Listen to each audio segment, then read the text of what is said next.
आज रामनवमी के पावन अवसर पर इस देवभूमि मंडी के प्रांगण में सेंटर पॉइंट में आप सभी यहाँ पे पधारे, दिल से धन्यवाद, हार्दिक अभिनंदन, स्वागत। जैसे कि आपको पता है, मैं 17 साल आर्मी में as a physical trainer job करके 31 जनवरी को यहाँ पे वापस आया अपने घर सही सलामत, विदाउट एनी कैटेगरीज। और इंडियन आर्मी में पिछले 13 साल से हजारों आर्मी सोल्जर मैंने रेडी किए, फिजिकल ट्रेनिंग देखे, एक मोटिवेशन स्पीकर बन के। और हिमाचल ही नहीं, कई स्टेट्स में ज़्यादा से ज़्यादा मेरे स्टूडेंट राजस्थान, हरियाणा, यूपी से हैं, बहुत बड़े स्टेट्स हैं, इसलिए वहाँ पे जनसंख्या भी ज़्यादा होती है। और हमारी regiment, the grenadier regiment centre Jabalpur से मैंने ट्रेनिंग की 2007-8 में, और उसके बाद फिजिकल ट्रेनिंग कोर्स किया एशिया के नंबर 1 स्कूल AIPT पुणे से, जो कि सबसे बड़ा स्कूल है पूरे वर्ल्ड का। और वहाँ पे फिजिकल ट्रेनिंग बहुत ही हार्ड होती है, आसान नहीं होती। उसमें जिम्नास्टिक और फिजिकल कैलिस्थेनिक और सारे जिसको आप स्टंट्स बोलते हैं, वो सारी चीजें वहाँ पे करवाई जाती हैं। और इन सारी ज्ञान को मैं जाया नहीं जाने देना चाहता था। मैंने बहुत ही पहले अपना सपना सोचा था कि जब आर्मी में गया और मैंने फिजिकल ट्रेनिंग कोर्स किया, तो मेरी उम्र उस टाइम 23 इयर्स थी। और जबकि इन चीजों को बच्चों को हमें 7-8 साल से सिखाना चाहिए, जो मेरे को 23 साल में पता चला। ऐसा ज्ञान का जो अभाव था, वो एक गाइडलाइन, एक गुरु, एक यहाँ पे कोई इंस्टीट्यूशन नहीं था, ऐसा इंस्टीट्यूट नहीं था जहाँ पे मैं जाके सीख सकूं। तो बच्चों के लिए अभी मैं अपने सारे जो अपनी नौकरी का एक ज्ञान है, जो एक तजुर्बा है, वो यहाँ जोड़ने जा रहा हूँ एक अकेडमी खोल के। आपको सदर थाने से आगे मैंने एक हॉल लिया है 1600 स्क्वायर फुट का। उसको वहाँ पे कैलिस्थेनिक एक्सरसाइज होगी, बॉडी वेट के साथ आपको एक्सरसाइज करवाई जाएगी, म्यूजिक के साथ। और सुबह 5 से 6 पडल में जो बच्चे भर्ती होना चाहते हैं, भारतीय सेना में आना चाहते हैं, या किसी भी फिजिकल डिफेंस में जाना चाहते हैं, मैं प्रॉमिस करता हूं कि मेरे को अपने 6 महीने दो, 180 दिन, उसके बाद सेना की भर्ती पहनाना मेरी जिम्मेवारी है। अगर ग्राउंड नहीं करवा पाया मैं, तो फिजिकल होने का कोई फायदा नहीं है। हजारों स्टूडेंट्स जो मेरे को गुरु मानते हैं, एकेडमी का नाम मेरा गुरु रखने का मतलब था, मेरे को आर्मी में मेरे नाम से नहीं जानते, गुरुजी बोलते हैं। ये छोटी उम्र में बड़ी उपाधि मिली। अभी हाल ही में YouTube पे मेरी एक वीडियो वायरल हुई, 26 लाख लोगों ने उनको देखा, जहाँ पे मैंने पूरे इंडियन आर्मी का कंपटीशन था 100 kg वजन उठाने का, पहाड़ी पे ले जाना था, इंडो चाइना बॉर्डर में। उस जगह पे पहुंचने के लिए बलुआ पोस्ट उसको बोलते हैं, 4 दिन पैदल पहुंचने में लगते हैं, और बिना खाना पानी के वहाँ पे ड्राई राशन मिलता है, कोई आपको फ्रेश सब्जी, फ्रेश जूस नहीं मिलता। वहाँ से चाइना का रास्ता है 9 दिन का पैदल, वो हम पैदल करते हैं, 9 दिन जाते हैं, बीच में हट्स बने हैं, वहाँ पे रहते हैं, वापिस आते हैं। उतना पोषण की वहाँ पे कमी रहती है, विटामिन की कमी रहती है बॉडी में। राजस्थान, हरियाणा, गुज्जर, जाट, मुस्लिम सारे आर्मी वाले वहाँ पे थे, लेकिन एक अकेला मैंने 36 इयर्स ओल्ड यंग बोलूंगा मैंने वो वजन उठाया और 2.5 किलोमीटर मैंने चढ़ा के दिखाया। वहाँ पे 2.5 लाख तो उसमें लाइक्स हैं वीडियो पे और 5000 कमेंट्स हैं। मैं चाहता हूँ कि मेरे को जो लेट मिला वो किसी बच्चे को लेट ना मिले, वो एकदम से मिले। मेरे पास जो ज्ञान होगा मैं अपने पास नहीं रखूंगा, बच्चों को तुरंत डिलीवर करना चाहता हूँ, किसी के बच्चे को नशे से नत ना लगे। इसलिए यहाँ पे फिटनेस सेंटर होना बहुत जरूरी है, एक प्रॉपर गाइडलाइन होना जरूरी है।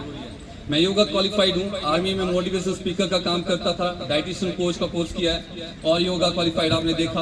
उसके बाद साइंस से, स्पोर्ट्स अथॉरिटी ऑफ इंडिया से एथलेटिक्स में मैंने कोर्स किया है कोच का, और आर्मी फिजिकल ट्रेनिंग का मैंने आपको बता ही दिया। हमारी जिंदगी में हम फिटनेस को कुछ अलग तरीके से देखते हैं। जिम में हम जाते हैं, 5-6 मिनट लगाते हैं, लेकिन हर दिन हम डीमोटिवेट होते हैं, क्योंकि हमें चाहिए 6 एब्स, हमें चाहिए बॉडी में कट्स, लेकिन हम असली फिटनेस को नहीं जानते।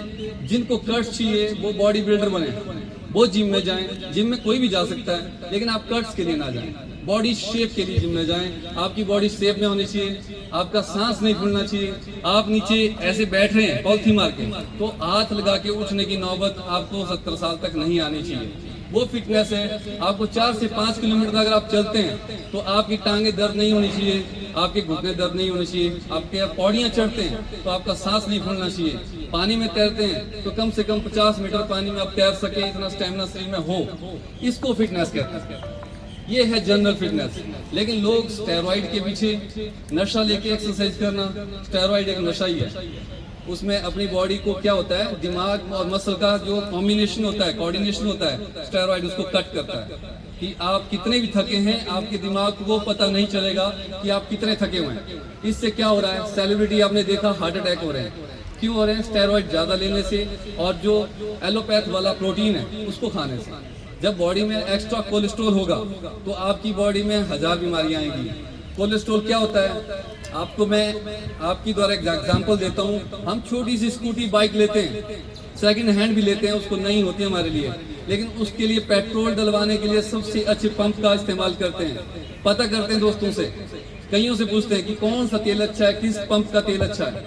लेकिन जब हम बॉडी में कुछ खाते हैं, बॉडी में कुछ डालते हैं इंग्रेडिएंट्स, तो हम उसके बारे में बिल्कुल नहीं सोचते हैं। जबकि सबसे बड़ा इंजन, सबसे नायाब इंजन जो भगवान ने बनाया वो हमारे पास है, मनुष्य शरीर में है, और हम उसमें कुछ भी डाल देते हैं, कभी भी डाल देते हैं। आपके पेट्रोल की टंकी फुल है तो कभी आपने तेल डाला, उसमें डालोगे तो क्या होगा, बाहर ही आएगा। वो क्या है, एसिडिटी है, वो गैस है, ठीक है। आपके अगर इंजन की सर्विस नहीं हो रही है, गाड़ी की सर्विस नहीं हो रही है, तो इंजन सीज हो जाएगा। तो वो क्या है, आपकी बॉडी में अगर एक्सरसाइज नहीं हो रही है, आप प्रॉपर चल नहीं रहे, 5 किलोमीटर पर डे आपकी होनी चाहिए वॉकिंग, वो नहीं हो रही है, तो आप जो खा रहे हैं वो कोलेस्ट्रॉल बनेगा, बाद में उसका फैट बनेगा, पथरियां बनेगी, आपका पित्ते में, गॉल ब्लैडर में पथरियां होंगी। वो गॉल ब्लैडर में पथरियां जो हैं वो कोलेस्ट्रॉल की होती है, ज्यादा कैल्शियम से पथरियां होती है, वो किडनी में हो जाएंगी। तो आपको सारा ज्ञान एक जगह पे मिलेगा, एक फिटनेस सेंटर में मिलेगा। आपको कोई भी समस्या हो लाइफस्टाइल डिजीज की, आपको डाइट चाहिए, आपको पेट को कम करना है, वेट लॉस करना है, मेरे पास आओ। आयुर्वेदिक तरीके से, नेचुरोपैथी से मैं उसको ठीक करके दिखाऊंगा 180 डेज में, 6 महीने में। किसी बच्चे को रिटन टेस्ट की तैयारी मैं करवाना शुरू करूंगा नेक्स्ट मंथ से, हॉल तैयार हो जाएगा, उस दिन भी आप आना, मैं आपको इन्विटेशन आज ही देता हूँ। जब हॉल रेडी हो जाएगा वहाँ पे एक गुरुकुल की तरह हम चलाएंगे उसको। हम ज़्यादा उसकी मशीनों की तरफ नहीं जाएंगे, बॉडी वेट से एक्सरसाइज करवाएंगे। तो आज के बाद एक प्रण ले लें कि जो भी आप खाएं वो रिफाइंड ना हो। जैसे चीनी एक रिफाइंड प्रोडक्ट है ना। और जैसे हम गेहूं लेते हैं, जो सुपरफाइन आटा होता है वो रिफाइंड है, उसमें अपनी कोई शक्ति नहीं है, अपनी कोई सेंस नहीं है। गेहूं एक ऐसी चीज है जिसको लेबोरेटरी में बनाया गया है, उसमें कोई ज्यादा सेंस नहीं होती। वो बॉडी में जो ग्लूकोज है उसकी मात्रा अपनी मर्जी से रिलीज कर देती है जितनी मर्जी। जबकि जो मोटे अनाज हैं, मिलनट्स हैं, उनमें सेंस होती है कि कितना ग्लूकोज हमारे खून में रिलीज करना है, जिससे शुगर बॉडी में नहीं होता। आपको गुड़ का इस्तेमाल करें, धागे वाली मिश्री का इस्तेमाल करें मीठे में, और शहद का इस्तेमाल करें, या देसी खांड आती है ब्राउन शुगर, आप उसको लें। चीनी को बनाने के लिए जो केमिकल लगता है वो बहुत ही हार्ड होता है। जहाँ पे चीनी बनती है वहाँ पे बंजर जमीन हो जाती है सराउंडिंग 5 किलोमीटर। तो आपके शरीर को चीनी ने कितना बंजर किया है आप जान लो। आपने कब से चाय कॉफी पी रहे हो, कब से चीनी खा रहे हो, दूध में भी चीनी डाल रहे हो, हर जगह चीनी का इस्तेमाल तुम कर रहे हैं। दूसरा आता है रिफाइंड ऑयल। रिफाइंड ऑयल आपकी बॉडी में, रिफाइंड ऑयल बनाने के लिए आपने देखना तड़का लगाएंगे आप एक ही स्टीम पे, मतलब एक ही फ्लेम पे आप गैस ऑन करना, एक तरफ तेल रखना, एक तरफ घी रखना, एक तरफ रिफाइंड ऑयल रखना, सब कुछ उड़ जाएगा, रिफाइंड ऑयल का भी उड़ेगा। मानते हैं इस बात को? रिफाइंड ऑयल की जो ज्वलन क्षमता है वो बहुत हाईएस्ट है, वो जलता ही नहीं है, वो कम नहीं होता बॉडी को। जब बॉडी में जाता है तो बाहर नहीं निकलता। एक्सरसाइज करोगे तो उसका वाष्पीकृत नहीं होगा, वो ज्वलन नहीं करना उसका नहीं होगा, क्योंकि वो हाई डेंसिटी है। उसको पचाने के लिए उसको गर्म इतनी बॉडी को करना पड़ेगा जितना हमारे पास कैपेसिटी नहीं है हमारी बॉडी में, ठीक है। और तीसरी चीज़ मैं एक और चीज़ करना चाहूँगा कि मेडिसिन से अपनी बॉडी को दूर रखें। जो एलोपैथ मेडिसिन है उसे बॉडी को दूर रखें, इससे हमारी सेंस खराब होती है। और जो बच्चे को हम देते हैं एंटीबॉडीज, है ना, हम पिलाते हैं बच्चों को, वो बहुत ही खतरनाक है शरीर के लिए। जैसे पैरासीटामोल है, बहुत ही कॉमन दवाई है, लेकिन वो शरीर के लिए बहुत ही घातक है। किडनी फेलियर सबसे ज़्यादा उसी से होते हैं, पैरालाइज उसी से होते हैं, पैरासीटामोल से। तो इन दवाइयों से आप दूर रखें। कब रहेंगे? जब आपकी बॉडी खुद दवाई बनाना शुरू करेगी। हमारे पास 3 ट्रिलियन के टाइप के सेल्स हैं, 3 ट्रिलियन सेल्स हमारी बॉडी के अंदर हैं। जब उस सेल में अप एंड डाउन होता है तब हमारी बॉडी बीमार होती है। उन सेल्स को अगर आपने सही रखना है तो मैं आज 2 नियम आपको बताऊंगा, अपना लेना। जो धरती माता पैदा कर रही है, जिस रूप में कर रही है, उसी रूप में उसको ग्राइंड करना है। पैकेजिंग फूड नहीं खाना है, उसी रूप में उसको ग्राइंड करना है। धरती के नीचे, धरती के ऊपर जो उगता है वो लेना है। कभी भी रिफाइंड चीजों की तरफ नहीं जाना है। बिस्किट, नमकीन, इन चीजों को हम खाते हैं, कभी कभार हम कुछ भी खा सकते हैं, लेकिन हैबिचुअल में किसी भी चीज के नहीं होना है। आपने लेस कुरकुरे देखा होगा, जला के देखना, बिल्कुल अच्छे से जलेगा, प्लास्टिक की तरह। प्लास्टिक होता है उसमें। तो इन पैकेजिंग चीज की तरफ मत जाओ। अपनी बॉडी में वो डालो जो कुदरत ने आपके लिए बनाया है। खाना तब खाओ जब भूख लगती है, खाना तब मत खाओ कि जब टाइम हो गया। टाइम से खाना मत खाओ, अपनी बॉडी के अनुसार चलो। हमारी बॉडी में 70% पानी होता है, 30% बाकी चीजें होती हैं, ठीक है। तो हमें खाना भी 70% कौन सा चाहिए, लिख कर खाना खाना चाहिए, तरल भोजन। हम क्या करते हैं, ठोस भोजन खाते हैं और फिर सोचते हैं हमारी बॉडी बहुत अच्छी बने, डिहाइड्रेशन ना हो, माइग्रेन ना हो, हमारी बॉडी में हमारी थकान महसूस ना हो। तो बॉडी में जब आपने खुश्क चीजें डाली हैं, ठोस चीजें डाली हैं, तो बॉडी में कैसे आपको, कहाँ से आपको एनर्जी देगी? बॉडी को पानी चाहिए 70%। तो हमने वो चीज करनी है। तीसरा नियम कि आपको क्षारीय चीजें ज्यादा खानी है, ठीक है। क्षारीय चीज कौन सी होती है, जिसमें रोस्ट ना किया गया उसको, ठीक है। जैसे स्प्राउट्स हो गए, दालें सारी हैं, चावल है, रोटी है, लेकिन वो खानी है कम बॉईल करके और रोस्ट ना करके। सारी चीजें कच्चा भोजन बॉडी में अंदर जाना चाहिए, तब बॉडी के अंदर ना एसिडिटी होगी, ना गैस होगा, ना कोलेस्ट्रॉल होगा, जब कच्चा भोजन आप खाएंगे। पकाया हुआ भोजन जिंदगी से कम करो, मैदा, आटा इनको कम करो, रिफाइंड चीजें कम करो। और किसी का कोई क्वेश्चन डाइट के प्रति, आपके शरीर के प्रति कोई भी क्वेश्चन कर सकता है, आपको लाइव यहाँ पे आंसर दूंगा मैं आपको, ठीक है। तो सुबह उठते ही 2 गर्म गिलास पानी के। और चौथा पॉइंट एक और है कि एल्यूमिनियम के बर्तन छोड़ दो। आज ही घर जाके एल्यूमिनियम के बर्तन को घर से बाहर फेंक दो। वो बर्तन अंग्रेजों ने लाए हैं हमारे कैदियों के लिए, स्वतंत्रता सेनानियों के लिए।